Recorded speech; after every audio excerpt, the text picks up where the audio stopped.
A revered Ohio pastor and his wife cut down in a hail of bullets. Susan Petric shot dead as she sat in the family living room watching baseball. Her husband, Mark, just a few feet away, struck with a bullet to the head, clinging to life. A lone shooter had exacted vengeance on an innocent family. That family would be his own. Daniel Petric. 16-year-old Daniel Petric shot his parents in cold blood, an act of murderous revenge when they refused to allow him to indulge a dangerous obsession. Violent first-person shooter video games. The Petrics had locked up the Halo 3 game that Daniel had purchased behind their backs. For that, they would have hell to pay. That day when his parents took his video game, that would have been his trigger, and he decided to take action. It's a stunning tragedy that thankfully Mark survived, a tragedy he recounts for Crime Watch Daily. It all unfolded one cool October evening in the family room of the Petric home. And he came out and he said to me and Sue, "Hey, Mom and Dad, I have a surprise for you. Will you close your eyes?" And I glanced over at Sue and I was like, okay, I mean, cool. We thought maybe he was going to be showing us something or apologizing about all the video game tension. He came right around here, walked up right behind me, and shot me right in the head. And then he turned, took 4 shots at his mom, and he hit her 3 times, and she died almost instantly. Then, in a stunning, calculated act that police say was meant to frame his own father. He had my 9mm handgun. He tried to hand it to me, I wouldn't take it. He kept trying to give me the gun and I wouldn't, then there was a knock on the door. It is at that moment Mark's daughter Heidi and her husband arrive. Daniel tries to stop them from entering the home. My son-in-law busts the door wide open, knocks Danny aside, sees all the blood, sees the gun sitting on a coffee table. And he just looks at Heidi and says, "Do not come in here. Call 911. My mom is shot and my dad is shot and my brother's here. My brother said, "Don't come in, don't come in." Daniel flees in the family minivan, but not before grabbing one thing, and it wasn't the murder weapon. Guess what he took with him?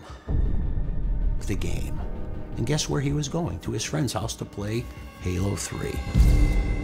Daniel would never get the chance to feed his post-murderous appetite to play Halo 3. He's pulled over by police and begins telling a story as surreal and unfathomable as the plots of his own violent video games. He points the finger at his own father. My dad, he shot my mom and he shot himself. My dad shot my mom! Why would my dad shoot my mom? I don't know, man. Sitting in the patrol car with detectives on their way, it seems reality kicks in for Daniel, and it hits hard. He had left his father lying in a pool of blood. Lord, please don't let my dad die. Please don't let my dad die. But once under interrogation, Get me through today. Daniel cunningly still insists the tragedy was his father's own doing. My dad was just yelling, just screaming at my mom. And then I heard my dad walk in the room, into his bedroom, and then walk back out. Oh, I ran out there, and my mom had been shot. He pointed the gun at me. And then he said he was sorry, and then he shot himself. Eventually, Daniel's story shows signs of cracking. Daniel relents. I just kind of snapped and did it. It wasn't something I really thought about. But it would take a painful line of questioning, both emotionally and physically, with the recovering Mark Petric. To confirm what cops already suspected, Daniel was the gunman. Mr. Petric, did Daniel shoot you?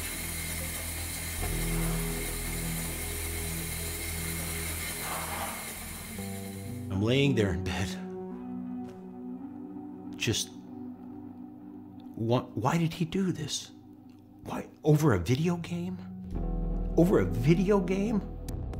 A loving mother dead, A father barely cheating death himself. A family ripped apart at the hands of one of its own. Emotions run deep. I said, God, I hate that kid. I hate him. He's my son, but I hate him. And so I told God, you know what?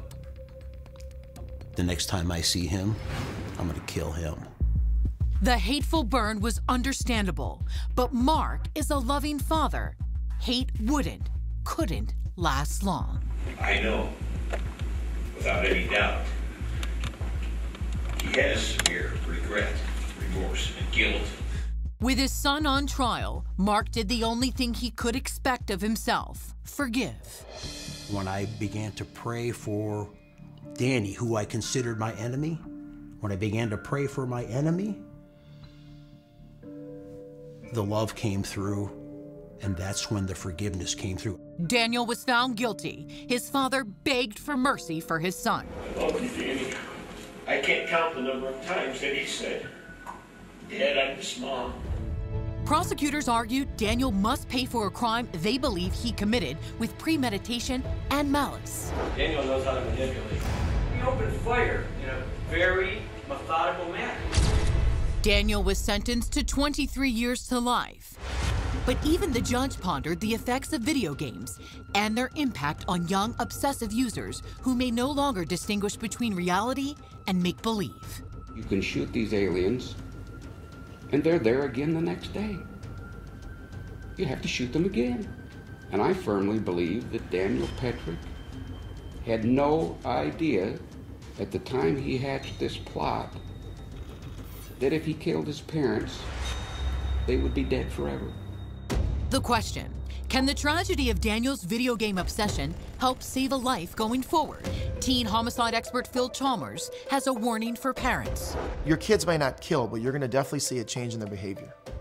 Violent outbursts, they're going to become more aggressive. They'll start to display acts of bullying. Chalmers insists it's time to get tough, at home and with the law. You can't buy cigarettes, you can't buy porn, you can't buy beer. Why should they be allowed to buy these video games?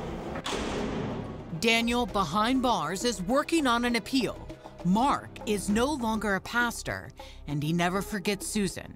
But he has remarried, hoping for some normalcy in his life. He's still on that journey. To be honest with you, I just want to forget about everything, but I can't. It is certainly a very timely warning, and we should say that we did reach out to Microsoft, the maker of Halo, for comment on this story. They told us they had nothing at all to say about this particular case. Just last month, Halo 5 generated, would you believe, more than $400 million in sales. That in just the first week on the market. That is its biggest launch ever for the video game. And right now on our website, teen killer expert Phil Chalmers is talking about how you can spot the warning signs of trouble in your child. That's at crimewatchdaily.com.